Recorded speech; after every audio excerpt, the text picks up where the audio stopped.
ಊರಿನ ಹೊಲವನ್ನೆಲ್ಲ ಕಬಳಿಸಿದ್ದಾಯ್ತು. ಇನ್ನು ಕೇವಲ ಒಬ್ಬ ಹೊಲ ಮಾತ್ರ ಉಳಿದಿದೆ.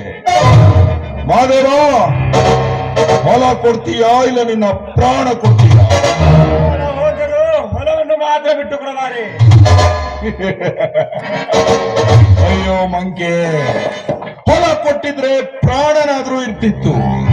ಈಗ ಹೊಲನೂ ಇಲ್ಲ, ಪ್ರಾಣನೂ ಇಲ್ಲ. ನಿನ್ನ ಪ್ರಾಣ ಹೋದ್ಮೇಲೆ ಆ ಹೊಲ ಎಮ್ಮೆಲ್ಲಿ ರಂಗೇಗೌಡನದು. ಬಲರಾಮ, ಮುಗಿಸು ಈ ಕುನ್ನಿಯನ್ನ.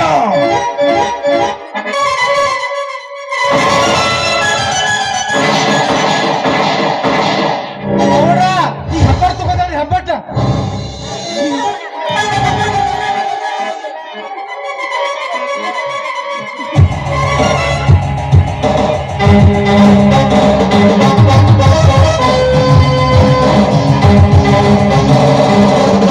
ಯಾರಿಗೂ ತಿಳಿಯದ ಹಾಗೆ ಈಗ ಅವನ ಎಸ್ಕೇಪ್ ಮಾಡೋಣ. ನಡರಿ.